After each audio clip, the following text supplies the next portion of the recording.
Hi everyone, welcome to my channel Swarna Ma'am's Biology. In this video, I will be explaining you about the digestive system in an easy and a simple way. So let us start.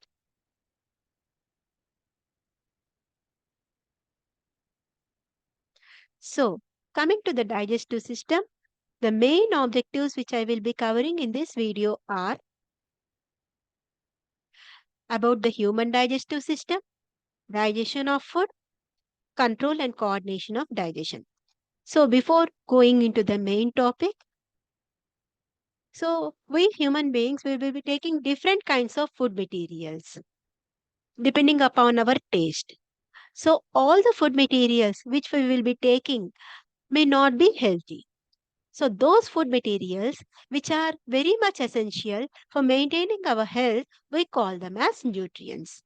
So, now we came across the word nutrients. So, let us define what are nutrients. These are the substances or the food materials which are required for our body for maintaining our health. So, there are different types of nutrients which has to be taken by our body. So, they may be in the form of carbohydrates. They may be in the form of proteins. The nutrients may be fats. They may be minerals as well as vitamins, and even water is also a food material which has to be taken for our daily needs. So all these materials which are required for maintaining our health, we call them as nutrients. So nutrients are the important food materials which are required for our body for maintaining our good health. So nutrients may be carbohydrates, they may be proteins, they may be fats, vitamins, minerals as well as water. So this is about nutrients. So coming to the digestion. So what is meant by digestion? So digestion is conversion of complex food substances into simpler substances. So what is meant by digestion? It is the conversion of complex food materials into simpler substances. So here, what is meant by complex substance and what is meant by a simple substance? For example, we have seen we are taking different types of the food materials. Yes, so all the food materials may not be simple or may not be complex. So, for example, if we see the starch, it is also one of the food material which we will be taking in the form of rice. So, this starch is a complex polysaccharide. So, it is a complex polysaccharide. So, this complex polysaccharide will not be easily digested. It has to be broken down into simpler substances or what we call them as monosaccharides. So, this polysaccharide has to be converted into monosaccharide. So, complex substances has to be converted into simpler substances. For example, we have taken starch. Similarly, if it is proteins. If it is proteins also have to be broken down into simpler substances like proteoses, peptones, or amino acids. Yes, the proteins are also broken down into proteoses, peptones, or amino acids. So, here again, what is meant by digestion? So, digestion is the conversion of complex substances into simpler substances. So, it is called as digestion. Here, the proteins are converted into what are called as proteoses, peptones, or amino acids. These monosaccharides as well as amino acids are all simpler substances which can be easily assimilated to get ATP. So, mainly why we are taking food? It has to be digested and has to produce ATP, which is necessary for our day-to-day life. So what? Digestion has to convert these complex substances into simpler substances, which are mainly necessary for production of ATP. Here, the simple monosaccharides. Here we have taken simpler monosaccharides. So what are the simpler monosaccharides? It may be glucose. What are the examples of simpler monosaccharides? Like glucose, okay, fructose, So these are all examples of simpler monosaccharides. So when starch is converted into glucose, fructose, glucose will be easily available to produce ATP. So that is a process of digestion. In simpler words, how we can define digestion? Digestion is a process of conversion of complex substances into simpler substances. So digestion is a process of conversion of complex substances into simpler substances. Now let us go into the process of digestion. So when we see the components of the digestive system and the process of digestion,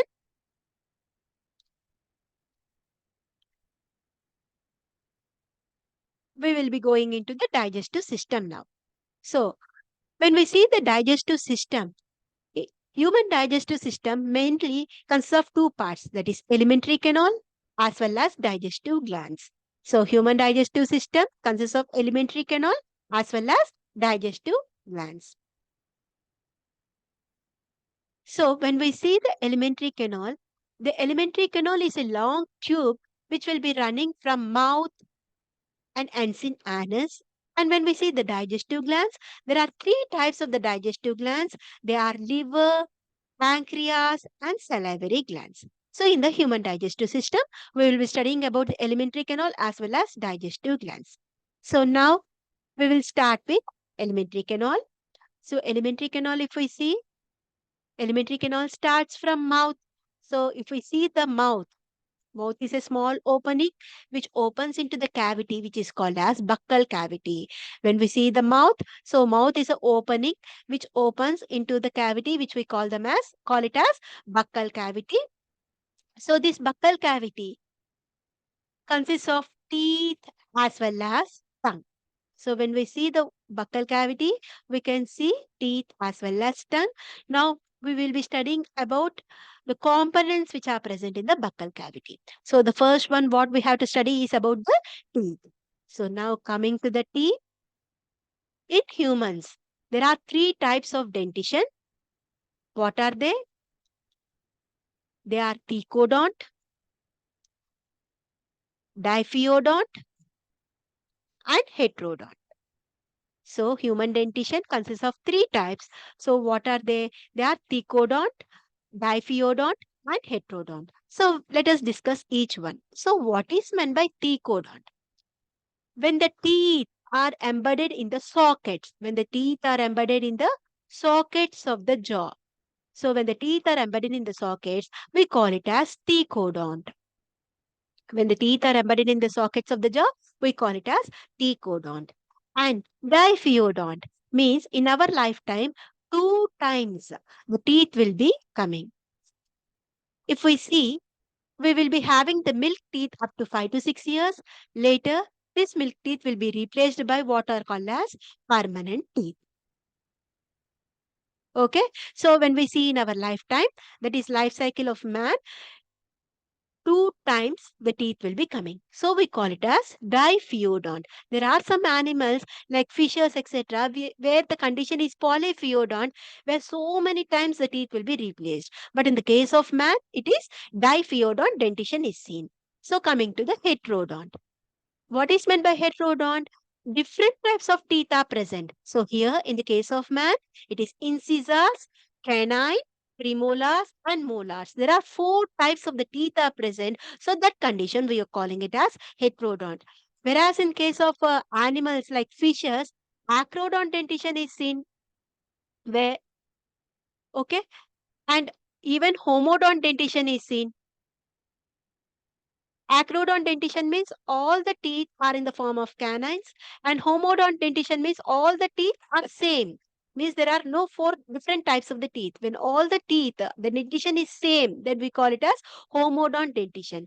So when again we are coming into the dentition in the case of humans, so the dentition in the case of human, what we call it as thecodont, as the teeth are present in the sockets or embedded in the sockets.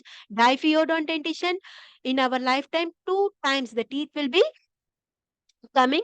So first is the temporary teeth, which is also called as deciduous teeth, and it is replaced by the permanent teeth.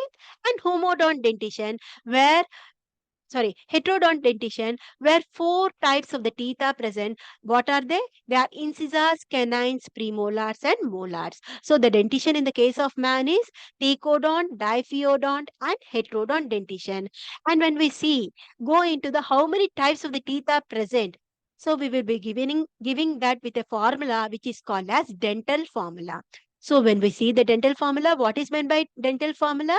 It is arrangement of teeth in each half of the upper jaw as well as in the lower jaw in the order of incisors, canines, premolars, and molars. It is not that as we wish we have to arrange. We have to arrange in the form of incisors, canines, premolars, and molars. How it is arranged in the upper jaw as well as how it is arranged in the lower jaw. So it is represented by a dental formula. So what is the dental formula in the man? So in the case of man, the dental formula is 2123 by 2123. So the dental formula in the case of man is 2123 by 2123. So what is this 2123 by 2123? I will explain. So when we see 2123 by 2123. So these two incisors, one canine, two premolars, and three molars in the upper jaw. Similarly, two incisors, one canine, two premolars, and three molars in the lower jaw. So, 2123 in the upper jaw, 2123 in the lower jaw. So, incisors, canine, premolar, and molar. How they are arranged in the upper jaw by incisors, canines, premolars, and molars. How they are arranged in the lower jaw. So it represents the dental formula in the adult man. It is 2123 by 2123. Okay. But we'll see in the case of infants. So in the case of infants. So what is a dental formula? It is 2102 by 2102.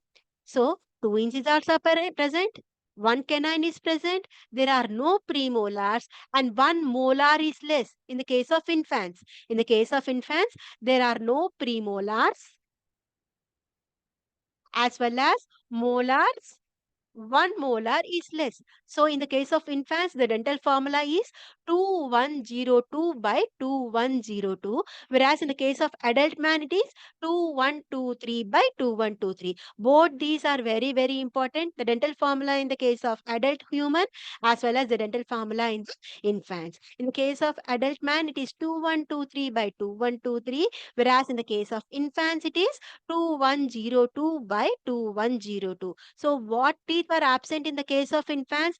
Premolars are completely absent and one molar is less in the case of infants. So coming to the enamel. So what is enamel? It is the hard chewing surface of the teeth. So it helps in the mastication of the food. So this enamel is the hard chewing surface of the teeth. It is the covering of the teeth. It helps in the mastication of food. Okay. So this is about the dental formula and the enamel. So the next thing which we will be discussing is about tongue. So how the tongue is present? So when we see the tongue, it is a freely movable muscular organ which is also present in the buccal cavity. Yes, and it is attached to the lower jaw with the help of what is called as frenulum.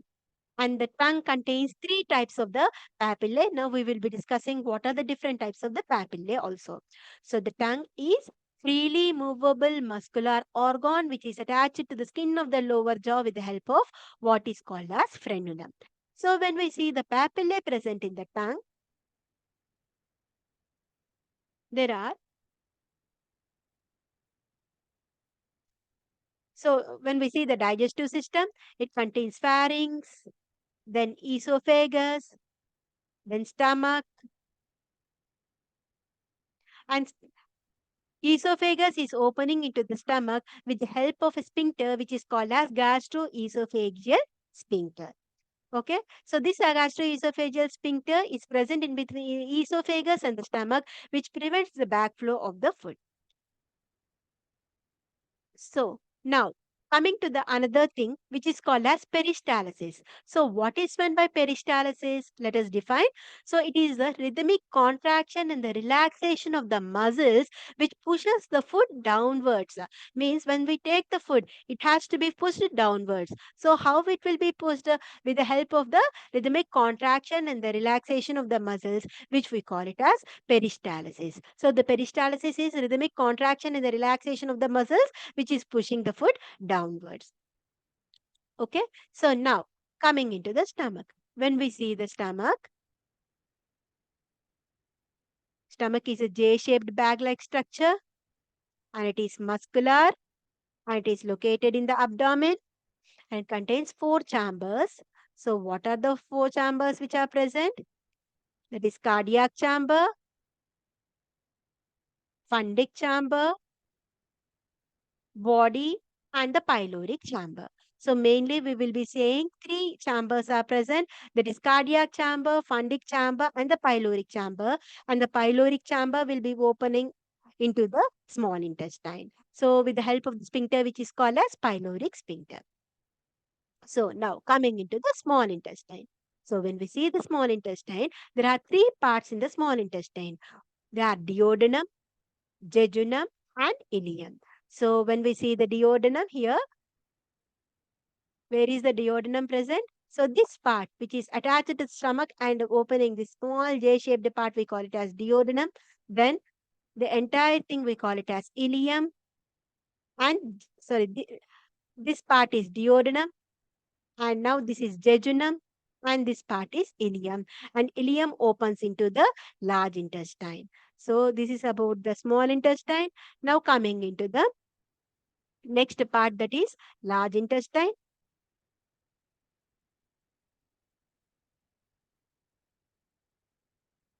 So when we see the large intestine also contains different parts. So they are cecum, colon and rectum. So when we see the colon, there is ascending colon and transverse colon and descending colon. Colon is opening into the rectum. Rectum opens out through anus. So this is about the large intestine. Okay. So now coming into the next part. So that is about appendix. So we know appendix is also present, which is attached to the large intestine. And this appendix is a safe house for the good bacteria which are present. Okay, so appendix is the part which can be again, which is present, which is attached to the rectum, and this is a part which is necessary for the good bacteria. So when we see the histology of the alimentary canal, so what are the different layers present in the alimentary canal? There are four layers. There are serosa, which is the outermost layer of the alimentary canal, followed by the inner circular muscles as well as longitudinal muscle layers. These two constitute what is called as musculosa.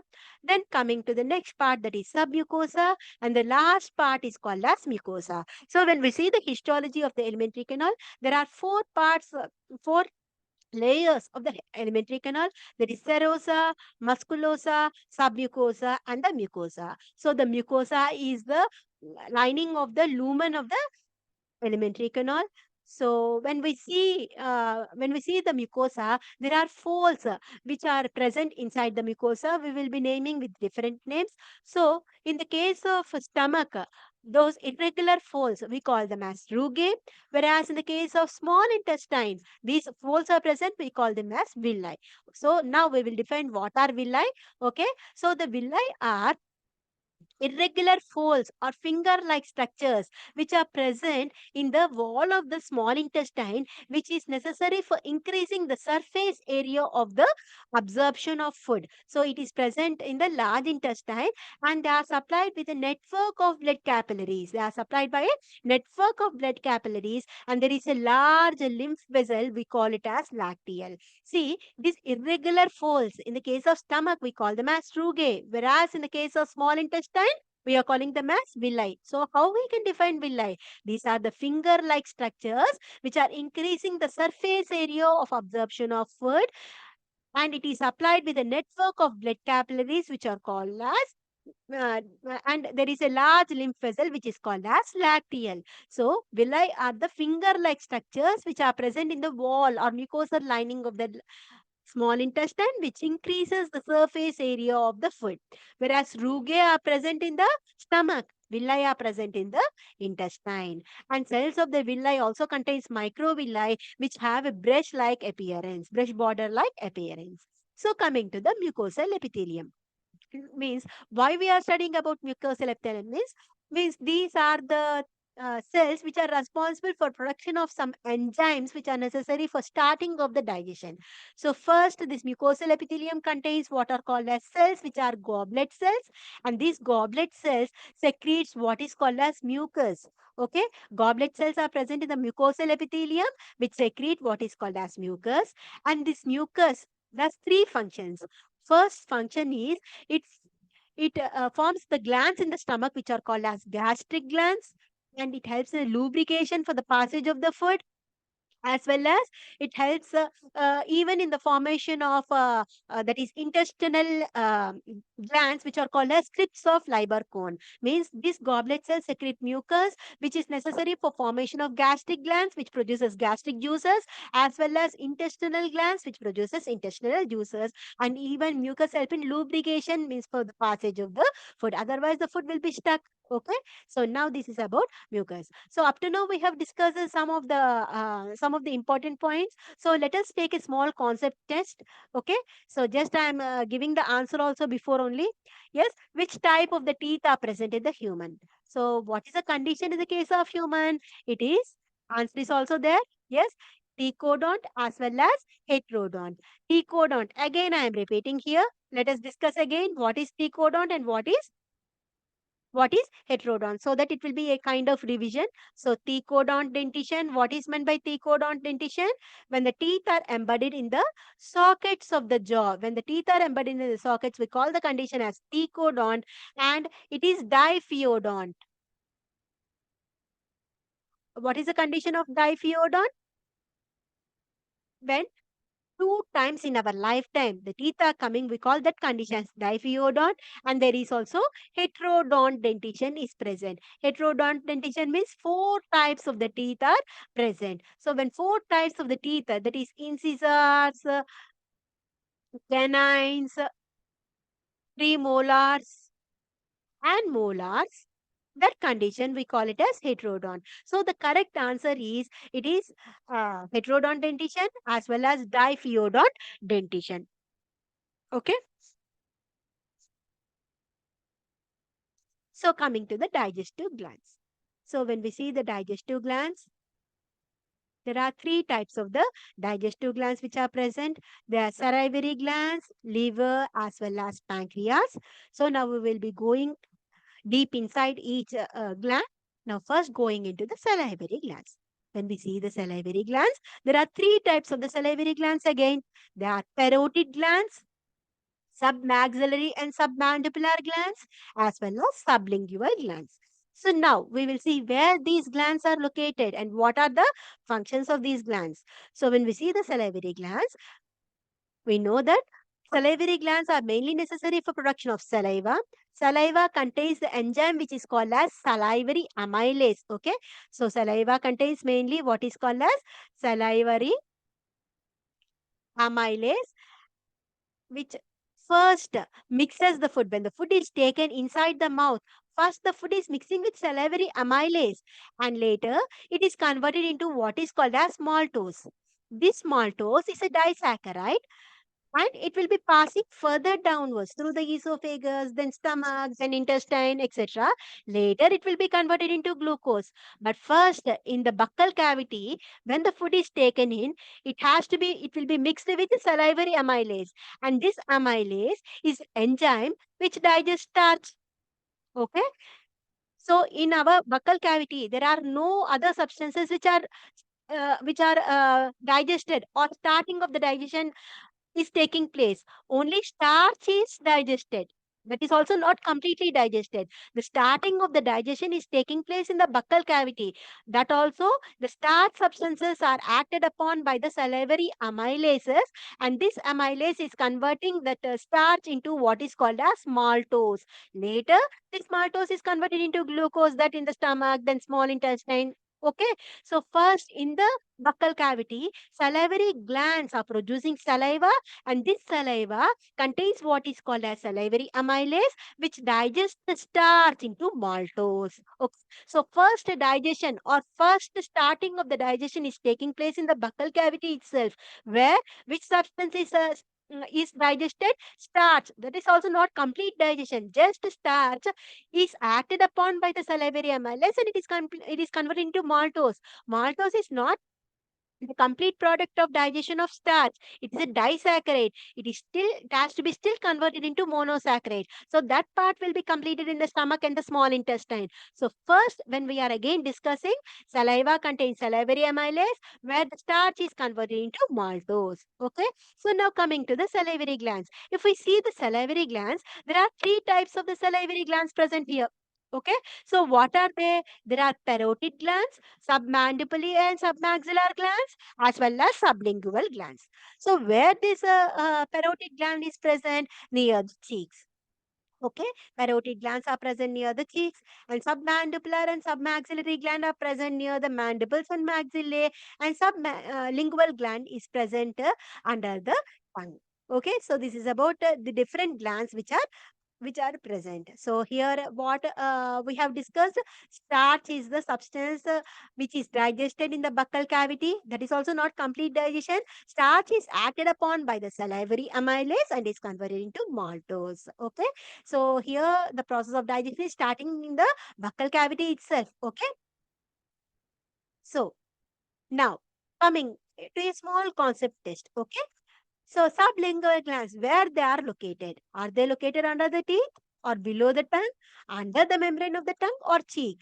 So the correct answer is below the tongue. It is not under the membrane of the tongue. It is just below the tongue. Okay.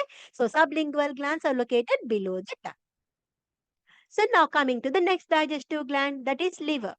So coming to the liver, it is the largest digestive gland, and it weighs about 1.2 to 1.5 kg and is located in the abdomen. It has two hepatic lobes. Okay, it has two hepatic lobes. It has two hepatic lobes, and each lobe contains what is called as Glissen's capsule, and this hepatic cells produces what is called as bile juice.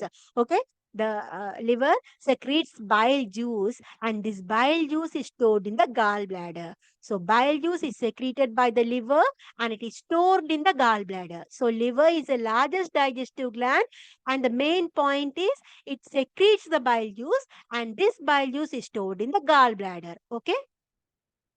Now, coming to the next one. So, that is about pancreas. So, pancreas is both exocrine gland and the endocrine gland, and is elongated leaf-like structure which is present in between the limbs of the duodenum. Okay, it is present inside the limbs of the duodenum. It is both exocrine gland as well as endocrine gland. Exocrine part of the pancreas secrete what is called as pancreatic juice, which contains pancreatic enzymes, whereas endocrine part of the pancreas secretes what are called as hormones. Okay, pancreas is exocrine as well as endocrine gland. Exocrine gland secretes what are called as enzymes, whereas endocrine part secrete what is called as hormones. Okay, this is about pancreas. Then there is a small gallbladder, if you see, and this gallbladder stores the bile juice. Again, see where the bile is secreted, it is secreted in the liver, and it is stored in the gallbladder. Bile is secreted by the liver, and bile is stored in the gallbladder. Okay. Now, coming to the ducts. When we see the ducts, there are different types of the ducts. There are hepatic duct, pancreatic duct, cystic duct, as well as common bile duct. So, what these ducts do? They will carry the enzymes which are produced in that part. For example, if it is hepatic duct, what it do? It collects the bile which is secreted by the liver and is carrying here. Okay. Now coming to the cystic duct, it is coming from the gallbladder. So the hepatic duct is collecting the bile, as well as cystic duct also collects the bile which is stored in the gallbladder. So now it is a common bile duct. So the common bile duct, it is coming down. Now here it is mixing with the pancreatic duct. So pancreatic duct collects this pancreatic juice which is secreted by the pancreas. So all these things are opening into the hepatopancreatic duct. This hepatopancreatic duct is collecting even the bile which is collected by the common bile duct, as well as the pancreatic juice which is collected by the pancreatic duct and is opening into the duodenum. See, there is a hepatic duct. Again, I am repeating. See, there is a hepatic duct. It is collecting the bile which is secreted from the liver, and there is a cystic duct which is arising from the gallbladder. We have studied that gallbladder also stored some bile juice. Yes, so this is collecting that, and the bile is collected from the liver as well as gallbladder and passing down and is opening into the common bile duct. Okay, now common bile duct is again joining with the pancreatic duct. So pancreatic duct is collecting the pancreatic juice and it is opening into the hepatopancreatic duct. So hepatopancreatic duct is collecting the bile as well as pancreatic juice and it is opening into the duodenum. And in the duodenum, that is a part of the small intestine. Now the bile as well as pancreatic juice as well as the gastric glands which are liberating the gastric juice, everything will be liberated into the small intestine and the digestion now proceeds further. Okay, so we will be that discussing in the next topic. Okay, so here there is a sphincter of Oddi which is present near the, that is common, it is present in between the hepatopancreatic duct and duodenum. So this sphincter of Oddi is preventing the backflow of the juices into the respective parts, and even it prevents the backflow of the food also. Okay, there is sphincter of Oddi which which is present in between the hepatopancreatic duct and the duodenum. Okay, so a concept test. Okay, so hepatopancreatic duct opens into the duodenum. Yes, what it carries? Bile, pancreatic juice, both bile and pancreatic juice, saliva. So now we know the correct answer. It is bile as well as pancreatic juice. Yes. Now let us summarize. Let us summarize. Okay. Humans have a well-developed digestive system, which we also call it as alimentary canal. Yes. Alimentary canal, we know it starts from mouth and ends in anus. And mouth contains buccal cavity, and buccal cavity we know it contains salivary glands, teeth as well as tongue. We have studied what are the different types of salivary glands. We have studied what are the different types of the teeth and the dentition, and even we have studied about the tongue. Then when we see the buccal cavity will be leading into the esophagus, and the esophagus will be opening into the stomach. Stomach opens into the small intestine, then it opens into the large intestine, and small intestine even receives secretin from the liver as well as pancreas. Large intestine opens out through anus. So this is about the main points which we have discussed up to now. So up to now we have completed about the digestive system and the digestive glands.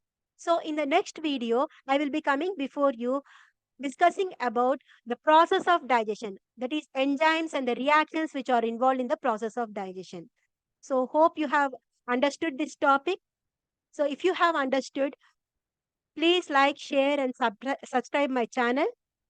Thank you.